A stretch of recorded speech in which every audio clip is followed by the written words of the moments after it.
Yeah, just awesome victory for us. Had 47,000 different ebbs and flows that game from the is probably one of the most amazing game I've ever been associated with. Not because we won it, just 77-yard touchdown the first play of the game. They drive right back down and score. We throw a pick on the next play. Our first two plays, we threw a 77-yard touchdown. Then we threw a pick that they returned our 4-yard line, and then we get a 4-play goal line stand. We're not even 5 minutes in the game, and there's more action than a lot of whole football. There's 10 minutes on the clock in the first quarter, and you've already had like insane high of a 77-yard bomb for first play, insane low of them going 15 plays, 80 yards to answer. Then insane low again. The very next play we turn it over. Then 4 plays later, the insane high of a goal line stand. That's just how the game went. I mean, that's all in the first 5 minutes of the game. Right down to the last play of the game, So I think we learned from Miami. I think, it's hard in these games where you have these teams that have significant amount more resources than you. And, it's hard. Like, we're a good football team. We have a lot of pride. And our kids, we go to win. We went to Miami to win. The mindset probably wasn't right because we probably went down to Miami to kick Miami's ass, which was probably unrealistic. So when it didn't happen early, we kind of got a little frazzled because we went down. We're going to go dominate Miami, Florida. And again, part of you loves that mindset. I always get from from different people, do your kids believe you can win these games? I'm like, yes, our kids believe they can win these games. Probably had too much belief at Miami, so about halfway through the first quarter, we're already a little bit out of kilter, where I think when we learned Miami, yes, you have to believe. Our belief was insane on Saturday night. Our belief was over the top, but it was realistic belief as opposed to unrealistic belief. We're going to go kick Cincinnati. We're going to dominate them. We went into the game with a plan on OD and special teams that, with a lot of respect for Cincinnati, we probably didn't have enough respect for Miami with our mindset and our plan. We talked about how good their backs and skill players were and how many tackles we missed at Miami that we had to pursue like crazy against Cincinnati because it's going to be the same show. Like, Kiner's going to make people, that quarterback's going to, and it happened all game. That's why they moved the ball up and down the field on us. But we kept swarming, and where Miami, we didn't live to play another down. We didn't have the mindset that the first guy might miss, the second guy might miss, because these guys are really, really high-end Power 5 players. But we had the mindset in Minnesota or against UC because they drove it, but we kept getting them on the ground. Where at Miami, a guy would break, and we kept the ball inside and in front. And then we got them to the red zone, and then we played our tail off in the red zone. We talked about having ugly stops all week. We need ugly stops. We can't go into this game thinking we're just going to get a bunch of 3-and-outs. They just ran the ball down Pittsburgh's throat. No one runs the ball down Pittsburgh's throat. So we're going to go in there, we're just going to shut them down. Well, Pittsburgh couldn't shut them down. Well, who the heck do we think we are? Now, you want to have super confidence, but our defense went in there with this mindset, it's going to be ugly, we're going to find a way. Well, what did they do? I mean, it was insane. 8 series in the red zone, 2 touchdowns out of 8 chances, 3 field goal attempts, and 3 no. I mean, that's Cincinnati's sitting there kicking themselves. If we can execute in the red zone, we win by 3 touchdowns, which that's realistic. That's realistic that if they would execute better in the red zone, but they might have beat us by 3 touchdowns, but they didn't. And our defense had the mindset that we're going to find a way to keep the points down.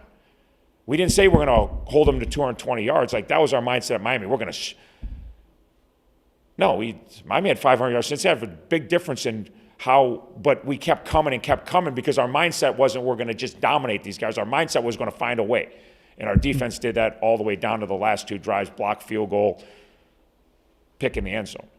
Offensively, we said, Pitt could not run the ball on Cincinnati. Pitt, that's what they do. That's what they're really good at. They're big.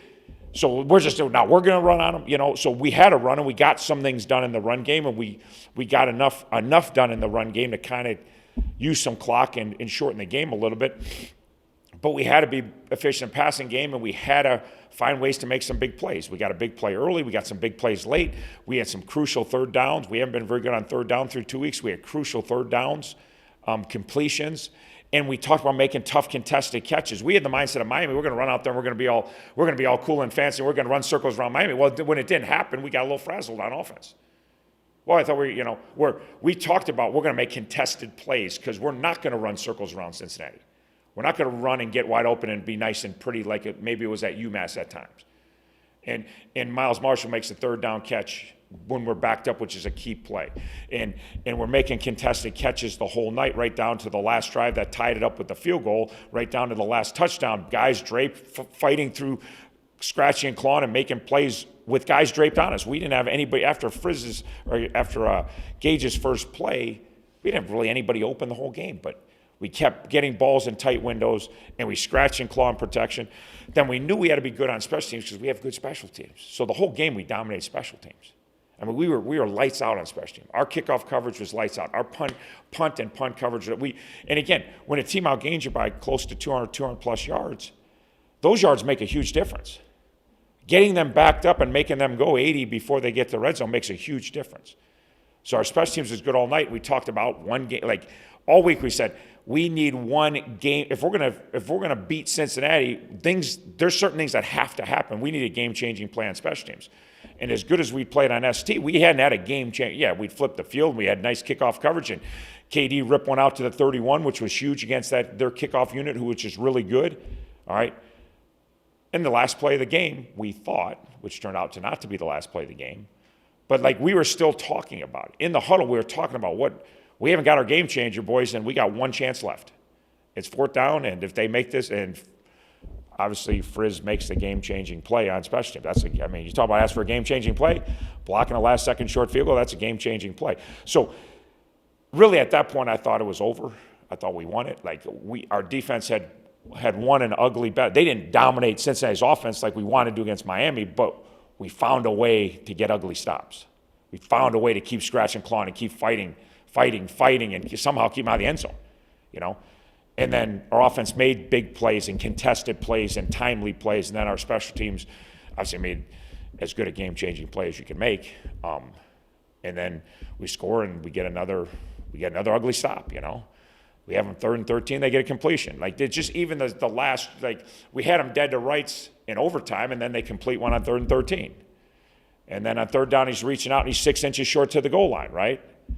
And then we stuff them, and that was 2nd down actually. And we stuff them, and then we get the pick. Like right down the last moment, it was exactly, and that's, you learn from experience. You learn, like we had a different mindset. Did we think we could beat Miami, Florida? Heck yeah.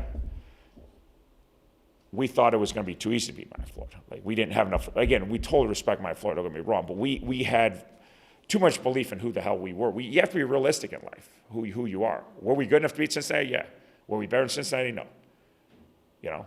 But we found a way. And again, they did what they had, a mindset and a belief of what they had to do, and it showed over and over and over. Defense, like you talk about ugly stops. That whole game was ugly stops. They had was it 8 possessions, 10 possessions in regulation. One, we put the ball on the 4 on a turnover, so throw that one out. So that's 9. 6 of the 9 drives, they went over 10 plays against our defense. And that's really good offense for Cincinnati, really bad defense for Miami. 6, they had 9 possessions in regulation. 6 times they had the ball for over 10 plays, which is, that's remarkable. But the game still comes down to scoring defense, all that matters. First downs don't matter. Yardage doesn't matter. Everybody knows that, scoring defense, and find a way to make people drive and find a way. And then you get in the red zone, and all of a sudden our high hole guy can take their quarterback. Why their quarterback runs so much middle field? Because you can't take your high hole guy and put him on the quarterback. Now you don't need a deep middle defender. They can't run quick throws to the outside. They can't throw deep balls like they've been throwing us. They can't run post over on the 4-yard line. So there's a lot of things that advantage goes to defense. We always talk about that. Like you get down there, advantage to the defense. Well, now let's find a way to get a stop, get a field goal, and you win games. And the defense did an amazing job. So perseverance, the kids fought and scratched. The kids believed, and there's many times they faked the punt. Like I said, I believe we were winning the game the whole time. They faked the punt, and even my stupid mind, maybe we're not winning this one. And then we went right back to believing. We said, let's get a stop and find a way. You never know. We're hoping I thought they might score, but then we get the ball back. But then they got one more first down. Then we were out of timeouts. We were trying to get the ball back. Then we couldn't get the ball back. And then it's like, okay. So, but the kids, talk to Frizz, he was blocking the kick, I mean, he was believing this isn't over. We're going to get pushed inside. We block kicks inside. So their mindset was still the same. We're winning this game. So incredible job, awesome job. Kids, it would have been any way we win that game and what it means in 16 years and would have been great, but how they did it was made it even more special that they had every reason to lose. You got outplayed statistically pretty significantly, but the one stat that counts, you got 31, they got 24. And it's a testament to those kids and the coaches that prepared them that how hard they fought and kept coming and say, we're going to find a way to get this done. So it was an awesome thing to be a part of, to be honest with you. I'm going to ask you the same question I asked Erdl. How's your phone? Yeah, my phone's fortunate for me, I don't have a lot of friends compared to Erdl. Erdl, like, as my wife tells me all the time, you have no friends. And I'm like, I got friends. She goes, no, they're friends with me. And I think about it. She's like, even your friends really just like me. They don't really like you. And then I think about it, and I'm like, yeah, that's pretty accurate. So, yeah, my phone blew up more than normal, but for all the other people in Miami football that have a lot of friends and acquaintances, I'm sure their phones really blew up. I'm sure Dave's phone blew up more than my phone. I had, like, the 15 people in the world that like me actually texted me, and that's mostly family members and a couple of my high school buddies. And so my phone was pretty good. So it's when you go your whole life and you live under a rock and you don't go out and you're a recluse, and me and Boo Radley have a lot in common, so. You didn't just say that.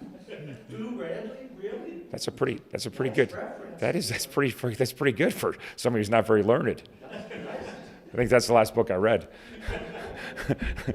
Or that was the last book I was supposed to read. I'm not sure I read the whole thing. I read enough to know he didn't come out a lot, so. What we're talking about, a cool Boo Radley story.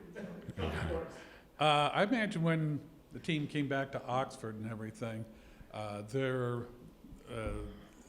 felt pretty good about it. Was it the kind of atmosphere where it's a reward for all the months and months of that they put in of hard work, and in this day and age, is it kind of the feeling of what college football can be?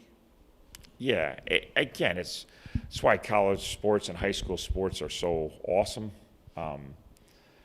You're playing for a school, and the NFL is awesome too. But it's a professional, it's a job. I don't know who came up with the idea, Yoch or whoever. It wasn't my idea, obviously, because as my wife always tells me, you don't want anybody to ever have fun ever, So it wasn't certainly my idea, but it was a great idea. And going through Uptown and having our kids get to experience that is, like you said, that's what college sports should be all about. And again, there was a time it's like, we don't want to celebrate, we don't want to and I'm like, well, why don't we want to celebrate? Why don't, even touchdowns, I don't even get, a lot of people don't, I don't like that, so why not?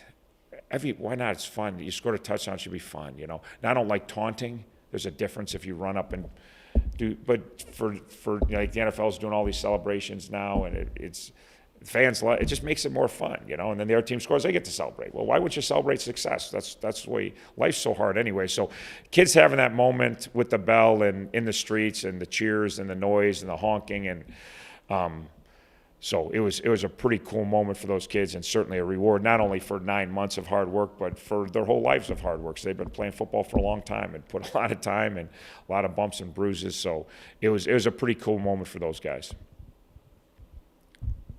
I didn't get off the bus, by the way. So I'm not a celebrator. Somebody quoted, I saw somebody said that, somebody told me, one of my friends texted me, they're saying you look shocked that you won. I'm like, yeah, no, I just don't celebrate. I wasn't shocked I won. If anybody asked me during the game, fourth quarter, I thought the game was over. I thought we were winning. I didn't know how we were winning fourth quarter. Until that fake punt, I thought we were for sure winning that football game. So anybody thinks I'm shocked that we win a game is pretty stupid. He's a pretty stupid human being. Doesn't know me very well. So I was not shocked at all. I just don't. I plan on winning every game we win. Trust me, there's no one more happy when Frizz picked that ball off than I was in the world. No one more happy. I'm not big on running and jumping in. I don't really get that part of it, but. Coach, special teams, you talked about the game-defining play. Even before that, you guys were strong on your kickoff unit. Fantastic. You pinned UC inside their own 20 a couple of times on kickoffs. You know, in your time here, special teams has always been something that you guys have been pretty good at. You think about one of your biggest wins last year in Northwestern. You had the block punt that really got you guys back in the game. You have Coach Bernowski, who's one of the, you know, better young special teams guys in the country. Do you think that this is a program that has a specific focus on special teams that allows you guys to be that successful every single week, really in all facets of special teams? Part of it's I'm a defensive guy. You think of it, if you, and I know there's no absolutes, but I think most defensive head coaches, they're better at special teams because that's us. I mean, defense and special teams go hand in hand. Your linebackers and your DBs are your special teams players, you know. So if you grow up on that side of the ball like I did, it's just like my first job. I'm coaching linebackers, and all my linebackers are on every ST, so it just becomes ingrained in who you are, how important ST is. If you grow up coaching quarterbacks, you're never involved in ST, and then you become a head coach. Well, you've never even been involved in that. So part of it is that I'm a defensive guy, and I've always believed in it from well before I was a coordinator or head coach. Two, our assistant coaches do a wonderful job of getting their players to buy in. Coach Bernowski does a great job. He spends tons of extra time with our kids individually to get them to buy in, but all special teams coaches do that. Like that's their deal. Like that's their baby. But he would tell you that the assistant coaches on our staff, that's support him and they get their linebackers, their DBs, their wideouts, or whoever, like, hey, we're gonna be lights on. And then to me, it's the whole NFL approach, because a lot of skill guys a lot of kids don't want to play ST. And we're always talking about, you're trying to get to the NFL. Well, guess what? They got 53-man rosters. And if you can't play ST, there's a good chance you're getting cut over somebody who is playing ST, you know, even if you're a wideout. Now, if you're the number one wideout in the NFL, you don't play ST. But the fourth wideout in the ST, he's probably run down on kickoff. He's probably gunning on punt. He's probably doing jobs that he doesn't or hasn't done before. So trying to get the kids to understand that the more jobs you can do, the better chance your resume is to get to the next level. And our kids, because of the coaches, have really bought into that. So we've done a great job recruiting. Our specialists, you know, it starts with specialists. You got to have like a good kicker and punter and good long snapper and a good returner. But we also really deep at linebacker. We got more linebackers on our roster than probably anybody in the country. I was like, oh, you got too many linebackers going down on fourth down. We don't. Look at our kickoff team. Now, they don't all get to play on defense. I get it, because you only play a few linebackers on defense. Look at our kickoff team. We don't have too many linebackers on our roster. Fourth down is very important. As you know, I don't know how many fourth downs are in a game. There's a bunch, and if you don't have a bunch of guys that run and hit, like that's why our kickoff, our linebackers and our safeties are flying down there making plays. Well, that's why we have so much depth there. So it is a plan. It is important. Everybody knows it's important. I just think defensive guys grew up being part of special teams and understand how hard it is and understand how important it is, and offense guys just want to score points. That's why we don't like those guys. After that insane high, is it hard to get your guys prepared for mighty Delaware State? Yeah, it's definitely going to be hard. Doesn't matter who we're playing next week. It'd be hard. We could play Miami, Florida next week. It's an emotional game. It's a physical game. We're a pretty beat up football team right now. We got a lot of guys that aren't close to 100%, and then you have that win, and then everybody in your family is going to tell you how great you are, and everybody, and it's wonderful. That's why you do it, for those moments and getting those experiences. But then, getting back ready to play your best football the next week is hard. It's all over the country every week. It's no different than Cincinnati getting a great road win at Pitt. I don't know that was as big an upset, at least as far as the point spread goes, as us beating Cincinnati. It's the same day. You have a great road win. It's always hard to come back. It's just hard every week. That's why very few teams go undefeated. It's back to back, and then next week and Delaware State's. They're Miami this week, right? They're going to do what we did last week. That's their plan. Like, they're going to do exactly the same thing that we did. Like, we're going to go on the road and be a significant underdog and find a way to, get ugly stops on defense and get a timely turnover and make some big chunk plays on offense and make a couple of timely special teams play and maybe not totally outplay us, but find a way to win the game. I'm sure that's exactly what their plan is. That's what, So we've got to bounce back physically. We got to bounce back mentally. We got to bounce back emotionally. And get refocused and get better. Not only was this Miami's first win against the Big 12 team, but it was the first Miami win in overtime. How did you feel about the team's chances in going into overtime? And did you have any like set of plays that immediately came to mind that you could whip out for overtime? Yeah, and I thought the game was over when Frizz blocked it. I'm like, we're winning this game. I mean, there's so many reasons why we shouldn't be here, and we're here. There's no way we're not finishing this thing off. You know, we had called a lot of plays on both O's and D's knew a lot about what everybody was doing that night, so there wasn't a lot of secrets after 60 minutes. So we knew they were going to play action and, you know, do their runs and their quarterback runs, and they kind of knew what we were going to do. So, you know, just Brett made a good decision. We had a pass on. There's a lot of different options. He saw his one-on-one, got the ball in a good spot. That's, you know, and then our defense again, same deal. Like, could have been easy. We just stop them on 3rd and 13. It's 4th and 13, and it's very low percent. Like, could have been easy, but that's not how that thing was going to end. Like, even when they got him, it's never going to be that easy to pull this one off. 16 years. There's a lot of demons you got to exercise, and during the game, there's, you know, I always talk about the football gods, you know, like football gods gave our kids many chances to, you know, say, hey, we fought, but maybe it wasn't good enough, you know, and it's like the fake punt, the whole, like, there's so many times, like, we've been blown out, like I said, we've been blown out recently in that game. It hasn't been close, you know, hasn't been close. Been a lot more like the Miami-Florida game, and we could easily said, 27-24, what a heart, you know what I mean? And I still would have been proud of the kids, and a lot of people would have been proud of the kids, how they played. If they would have made that last field goal and win 27-24, it would have been an unbelievably great football game. You know, we'd have played our tails off still, you know. So there's many opportunities to say, well, this is, you know, we've done enough, but our kids kept coming and weren't satisfied with just having a really close, tough defeat. So it was over time, I felt like it was ours. I didn't know how it was going to look, but I just felt like we're winning this game. There's no way we're not winning this game. I told us, that's all I said in the sidelines. Like, it's over, guys. Like, we are winning. Like, and I didn't say, okay, we're going to do this, and this is how we're going to win. It wasn't like, I just said we're winning. Well, how are you going to do it, Coach? I don't know. Just, you're going to keep going play. Like, well, something good's going to happen, you know. So, but that's all we were talking about. Like, this is what we talk about. We're going to do all these things, and then it was going to be close in the fourth quarter, and we're going to take them down the fourth quarter. Well, we didn't quite get that done, but I'm like, okay, we're going to take them down the fifth quarter, you know. So kids made plays, just like Brett makes a play, Joe makes a play, O-line protects, running backs protect, and defense makes them stop. So.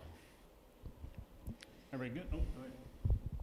Just quickly about Brett using his legs. He's not a guy that runs a ton necessarily, but he was pretty effective this past week. He set up 2 touchdowns on runs, obviously the one in overtime. Is that part of the plan to have him run like that, or is that just him kind of going rogue and making that decision on his own? Yeah, 8 of the 9 runs were scrambles, so they weren't obviously planned runs. He's the most competitive, or I shouldn't say that. He's as competitive athlete as I've ever been around. And I'm 55 years old. I've played sports my whole life. I've coached sports most of my life. I've never been around anybody more competitive than Brett Gabbert, ever. And that is his biggest strength. He has tons of strengths, right? His will, his competitiveness, his love for the competition in the arena is as high as I've ever seen. I've been around a lot of competitive guys, so I never say that he's the most competitive because that's stupid. There's a lot of, but there's no one. I can't name a guy that's more competitive. He's a pocket, you know, he's a 6 foot whatever pocket quarterback that doesn't look like but he's faster than you think, and he's much faster in games than he is if you timed his 40 because his will to win. It's funny with Gus. I said Gus on the headset. I said after the game, like, he scrambled once early, going away from their student section, and Gus is like, get down, because he don't want to see him take on necessary hits, you know. And I don't say anything. I'm like, I've been in my mind, I'm like, shut the hell up there. Like, he ain't going down. Like, are you kidding me? Like, there's zero chance he's going down. Like, he is trying to score, you know. Then he had the one late going towards the student section when he landed on the ball and got the wind knocked out of him. The same thing. He took off running. Said, get down, get down, get down. I'm like, he's trying to score. He's trying to score. He may score. And then he dove and tried. Like, and again, his will to compete and fight, and like, it not only helps you because he makes plays because of it, but your team's watching that stuff. Like, and there's guys that don't compete that hard that think, what the heck am I doing? Like, look at he's running with these big guys chasing him, you know, he's the quarterback. He's not supposed to be taking hits. And now he's diving for the pylon, no regard for anything other than trying to win a football game. That's it. That's all, you know. So we put in a quarterback draw. We have a quarterback draw. I don't know if we've ever called it with Brett. We called it a lot last year with AV. Pretty good play for us, right? Probably one of our best plays last year when AV was in the games. But just with what they were doing, there was a TV timeout, and I'm like, I was talking to the guys upstairs. I'm like, we should run the Q draw. And Brett's listening. You know, he's just standing right next to me when this huddle's a TV timeout. And like, we're just debating. We haven't practiced it. He hasn't. I don't know if he's ever practiced it. I don't know. He's never practiced it since I've been hanging out with the offense guys. But, and he's like, yeah, call it right now. Call it. Like, well, Brett wants to do it. Like, you know, like, we're usually the mindset of a pocket guy. It's not like, let's call. It was like, you know, let's call quarterback draw. So we called one, and he got a nice gain on the one. The rest of them were just scrambles. The one in overtime, obviously running down there, getting a setup down in there, and a lot of them were huge plays. He had 9 carries for 75 yards. It gets lost in the shuffle. Like, those are huge 75 yards. You know, set up 2 scores, set up 2 touchdowns. 2 of his scrambles set up touchdowns. Got us inside the 5. You know, so. But he just competes, and, you know, and then AV got in there and makes an amazing handoff. With the snap was a hair late. And so AV was pulling out, and he didn't even have the ball, and then he somehow barely had it, and then him and KD pulled it off. But AV's the same way. You put him in there, he's going to compete. You know, they're the leaders of what we're trying to do, not only on offense, but the whole team. It sets the whole tone. You watch him run around, you want to play harder. You want to block harder for him. You want to do everything more because you know he's going to put his body on the line for you 100% of the time. So why wouldn't you do the same? Why wouldn't you reciprocate? You know, so his stats, his throwing, and all that, we need all that too. Don't get me wrong, all the passes, but his competitiveness sets a tone for Miami football. What can we expect to see from Delaware State? Yeah, the good news is they're 3 down like we've been seeing. So this is the 4th straight week of 3 down. They run some of the similar stuffs defensively that we've seen. They have a few wrinkles that's different, but again, it's a lot of the run game and the pass pros will be a lot of the same looks, which is nice that there's 4 straight weeks that kind of carry over. Offensively, the quarterback got dinged. He was the starter's more of a passer. The backup's more of a runner. They do quarterback runs with both, but so we're going to have to prepare for 2 different quarterbacks because we don't know the status of the guy who didn't play last week, but he was the starter. And again, there is some similarities to last week as far as some of the run schemes and some of the pass games. So there is some nice carryover for us coming from the first 4 weeks and particularly last week. So